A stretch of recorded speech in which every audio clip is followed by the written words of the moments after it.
Welcome to Ingenious. If you are preparing for UGC NET English, SET Assistant Professor, MA English Entrance or any literature exam, then literary terms are absolutely essential.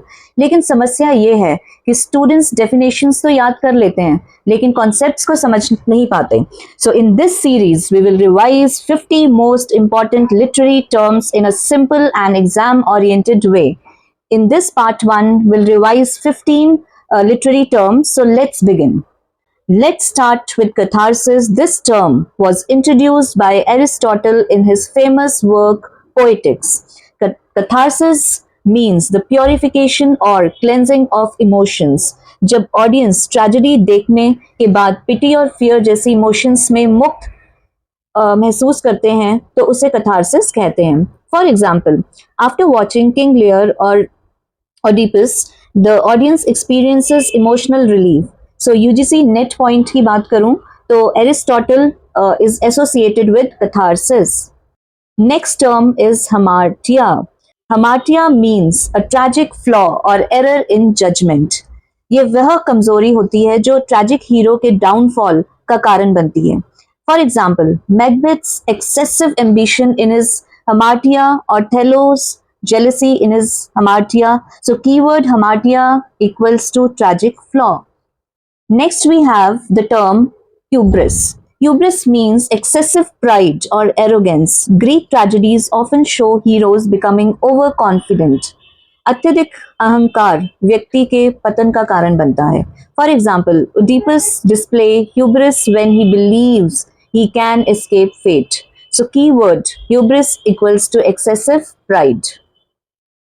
Next we have the term peripetia. Peripetia means a sudden reversal of fortune. जब कहानी में अचानक परिस्थितियां बदल जाती हैं तो उसे peripetia कहते हैं. In tragedy, the hero often moves from success to disaster. Example, Oedipus discovering his true identity. So the keyword is sudden reversal. I hope this point is clear to everyone. The next term is anagnorisis. Anagnorisis means recognition or discovery. जब hero किसी महत्वपूर्ण सत्य को पहचानता है तो उसे anagnorisis कहते हैं. For example, Oedipus realizes that he himself is the murderer he has been searching for. So the key word is recognition. Next term we have is archetype. Archetype is a universal symbol, character or pattern. This concept is associated with Carl Jung. For example, the hero, the wise old man, the mother figure. साहित्य में बार बार दिखाई देने वाले universal patterns को आर्कीटाइप्स कहते हैं. So the keyword is Carl Jung equals to archetype. Next we have symbolism. A symbol is something that represents a deeper meaning. A dove may symbolize peace, a rose may symbolize love. जब कोई वस्तु अपने literal meaning से अधिक अर्थ व्यक्त करते हैं तो उसे सिंबल कहा जाता है, तो वह सिंबल बन जाते हैं. So the keyword is object plus hidden meaning. Next we have the term allegory. So allegory is an extended narrative with a deeper symbolic meaning. The entire story operates on two levels. One is literal and the other is symbolic. For example, George Orwell's Animal Farm. ये केवल जानवरों की कहानी नहीं है बल्कि political allegory है. So the keyword is story with hidden meaning. Next we have irony.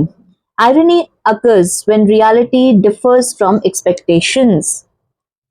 जो होना चाहिए था उसके विपरीत होना आयरनी कहलाता है. For example, a fire station catches fire. Keyword opposite of expectation. Next we have the term that is called paradox. A paradox is a statement that seems contradictory but contains truth. For example, less is more.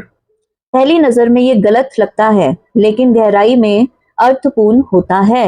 So the key word is contradictory truth. Next term we have oxymoron. Oxymoron combines two contradictory words. For example, sweet sorrow, deafening silence. विरोधी शब्दों का एक साथ प्रयोग oxymoron कहलाता है. So the key words are contradictory words. Next, we have dramatic monologue. A dramatic monologue is a poem in which a single speaker addresses a silent listener. The speaker reveals his personality through speech. Robert Browning is famous for dramatic monologues. For example, My Last Duchess, Andrea del Sarto. Keyword is Browning equals to dramatic monologue. I hope this is clear to everyone. Next term we have soliloquy. A soliloquy is a speech delivered by a character alone on the stage. The character reveals inner thoughts and feelings. For example, Hamlet's famous speech, To be or not to be. The key word is inner thoughts. I hope this is clear to everyone. Next term we have is objective correlative. This term was introduced by T.S. Eliot. According to Eliot, emotions should be expressed through objects, situations, and events. Instead of saying I'm sad, the writer creates scenes that makes readers feel sadness. The keywords are emotion through objects. Next, we have the negative capability, one of the most important concepts associated with John Keats, negative capability. Negative capability means the ability to remain comfortable with uncertainty, mystery, and doubt. Keats believed great poets do not need immediate answers. Way ambiguity को स्वीकार कर सकते हैं. So the key word is Keats equals to uncertainty. So let's have the quick revision. Catharsis is associated with Aristotle, hamartia, tragic flaw, hubris, excessive pride, peripetia, reversal, anagnorisis, recognition, archetype, Carl Jung, symbolism, hidden meaning, allegory, symbolic story, irony, opposite of expectation, paradox, contradictory truth, oxymoron, contradictory words, dramatic monologue, Browning, soliloquy, inner thoughts, objective correlative, T.S. Eliot, negative capability is associated with Keats. So, dear students, you have completed the first 15 most important literary terms. In part 2, we will cover structuralism, Saussure, signifier, signified, Lang, Perrault, new criticism, reader's response theory, and many more UGC net favorites. See you in the next part. This part 1 alone